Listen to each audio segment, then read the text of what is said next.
It's fall in the high country, which means three things. The leaves are changing, the weather's a little bit cooler here in Boone, North Carolina, and Appalachian State and ULM play here for homecoming. Hello everyone, Harrison Battle, Pierre Banks with you. And Pierre, a really fun matchup we have here today. The two remaining unbeatens in the Sun Belt Conference, and they just so happen to be in different divisions. Yeah, we'll get a look at two good football teams here today, HB. It's a handoff here to Evans to begin, and he's got room. Evans off the right side. Oh my goodness, here goes the track star. Is Darrington Evans gonna take it to the house? Yes! Mountaineers on the board first.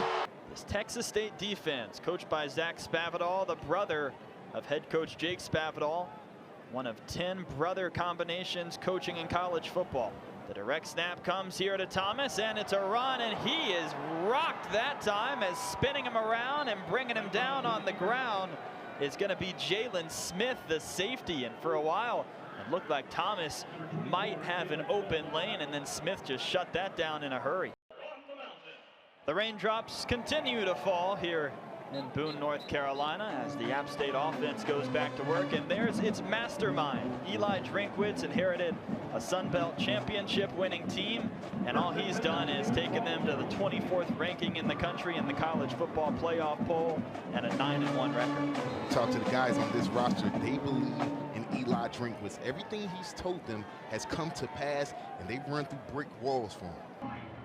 Mountaineers up 28-13 as we get ready for the second half here at Kidd Brewer Stadium. And as we told you during the first half, Will Healy, the head coach of Charlotte, did make a trip to Boone. He was a captain on the 2008 Richmond team that a lot of Mountaineer fans would like to forget. They won 33-13 here in Boone. And hey, look who that is. Pierre Banks out there. Will Healy to your right wearing number 12. And my broadcast partner with some longer hair is standing there to the left.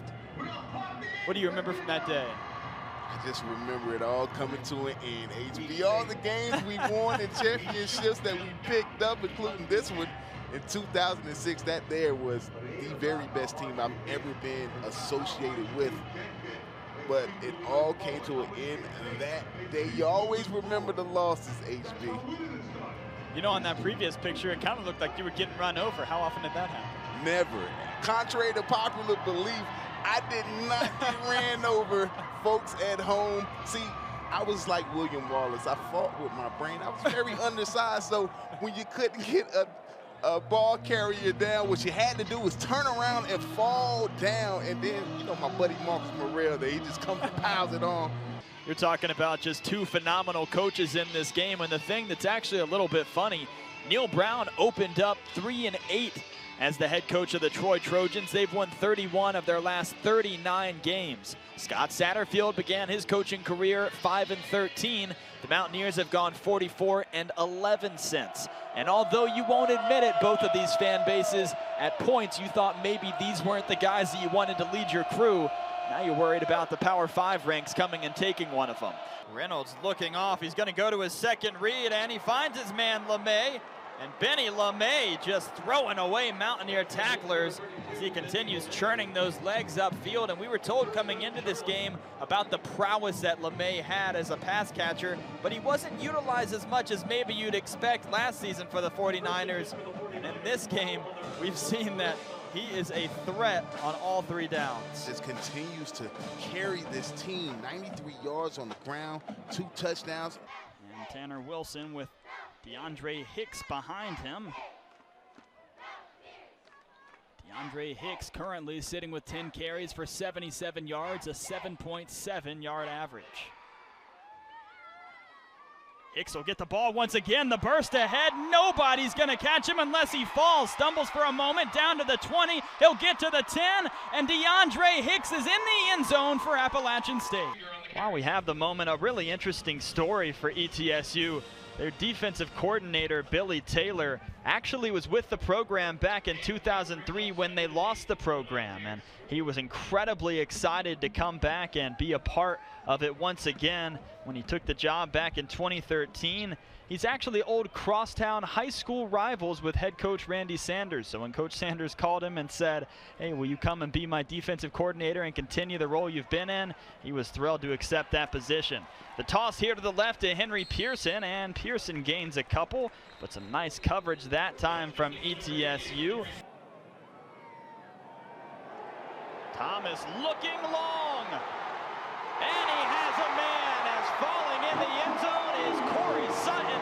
And how about following up a career-high 8 receptions and 173 yards along with 3 touchdowns with another one for 6 here halfway through the first quarter. Sawyer Smith needs a big-time play here. Pressure coming from all about, and he is dropped. In on the play, Chris Willis. And he makes sure that the Trojans quarterback has no time to let it loose. Well, even when it's a foggy day and a rainy day, the App State campus still looks beautiful, as the App State offense looked pretty that time as well. And Corey Sutton, who in talking to head coach Eli Drinkwitz yesterday, even though he had the incredible season last year, he still said he thought that Sutton was one of the most improved players on this team here this season, and he just gets better and better as the games go along. And that begins with work ethic, being able to get on the same page with your quarterback and do the things in the offseason and the things that the fans don't see from Sunday through Friday that get you to where you want to be. He said after the South Carolina game, he spent some extensive time with Zach Thomas to make sure that they were on the same page so that they can play better, and it's worked well the last 2 weeks. Mitchell stays in the game, but now he'll go in motion. Lewis with a clean pocket, thinks he might be able to run it. Now he'll decide to throw over the top. A man is wide open and into the end zone for the Raging Cajuns. It's Elijah Mitchell. How about making up for the fumble with a big touchdown? And the crowd goes silent here at the Rock.